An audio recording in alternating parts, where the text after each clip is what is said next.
हुआ कि किसी से प्रेम किया, उसने किसी और से कर लिया, हाँ। अब बदले लेने की भावना और ही अंदर से जल रहा हूं और नहीं, एक ऐसा स्थिति आ गई है कि नहीं नहीं, मतलब बाहर निकलना मुश्किल हो बदला तो बिल्कुल बिल्कुल गलत मार्ग है, बिल्कुल गलत मार्ग है।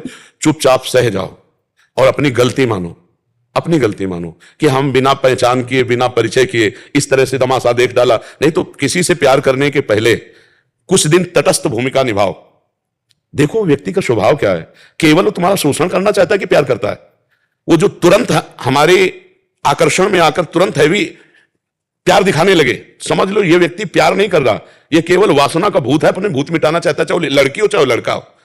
हम प्यार करने के लिए कभी मना नहीं करते, लेकिन किसी एक को चयन करो और आजीवन निर्वाह करो, तब तो तुम्हारा प्यार पवित्र और सुरक्षित माना जाएगा। जो कई स्त्रियों से वो क्या संबंध, आज इसे खिलवाड़ समझा जाता है। इसीलिए हमारे बच्चे और बच्चियों की बड़ी बौद्धिक स्तर की हानि हो रही। तो हमें लगता है कि आज हमारी जो समाज है, गर्लफ्रेंड बॉयफ्रेंड गंदे आचरणों की तरफ बढ़ रहे। फ्रेंड बनना कोई हम निषेध नहीं करते, दोस्त तो स्कूल में 50 होते हैं, नहीं होते, लेकिन दोस्त का मतलब व्यभिचार तो नहीं होता ना, दोस्त का मतलब गंदा आचरण तो नहीं होता ना। तो आप गंदा आचरण क्यों करते हो? दोस्त बनाओ, दोस्त तक रखो, और जब आपको इस कार्य में उतरना हो तो माता पिता को सम्मिलित करो और पाणी ग्रहण संस्कार करो, फिर जाओ गृहस्थी में आनंद लो। लेकिन अब ऐसा आधुनिकता चल गई है कि लिव इन रिलेशन चल गया है। वो पति वर्ण करेगी तो वो पति के साथ रह पाएगी, या ऐसा पुरुष पत्नी को अपने प्राण प्यारी मान पाएगा? तो अब जब ये नहीं होगा तो कलह अशांति और सब बढ़ता ही चला जाएगा। अब भोगों में सुख है नहीं। अब नए नए बच्चे जब भोगों में उतरते हैं तो सुखानुभूति होती नहीं है, तो फिर व्यसन करते हैं, ड्रग्स है, गांजा है, चिले, ये सब जीवन बर्बाद हो रहा है। तो आप लोग जैसे विज्ञ जन हैं, संभालो हमारी नई पीढ़ी को।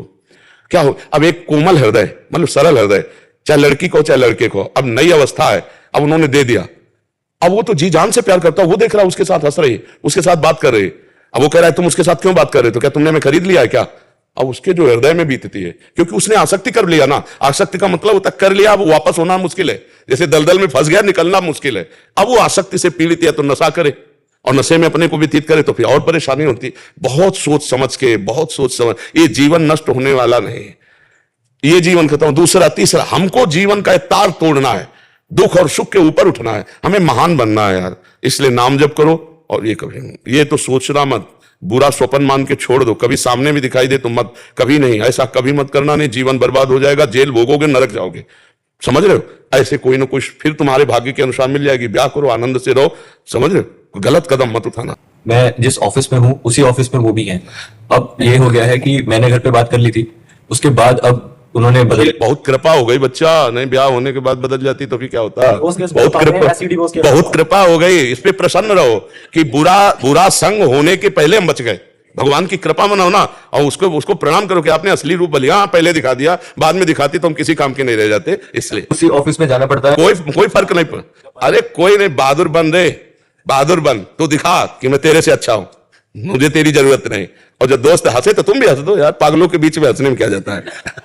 क्या जाता है? और उसको बुरा थोड़ी माना जाता है। मस्त रहो, जिंदगी को आनंदमय बनाओ। भाई हम सबसे प्रार्थना करते हैं, हर परिस्थिति की काट है, परिस्थिति में मत डूबो, परिस्थिति को काट के आगे बढ़ो। ऐसी नहीं, ये कोई बेइज्जती है, उसकी मन है वो दूसरी जगह जा रही, कोई बात नहीं भाई, तुम्हारे अपना रूप दिखा दिया, हमारी कोई बात नहीं, हमारा भगवान देखेगा। कहीं ना कहीं ऐसा जोड़ लिखा होगा जो तुम्हें सुख देने वाला हो, ये आती तो दुख देती ना। आनंदित रहो, भगवान के भरोसे रहो और नाम जप करो, कभी कुछ गलत मत करना। उसको भी जब प्यार से देखो ना तो मन से प्रणाम करो कि अच्छा हुआ प्रभु ने आपका रूप दिखा दिया, नहीं तो पीछे मुझे बहुत धोखा होता। ऐसा किसी का हित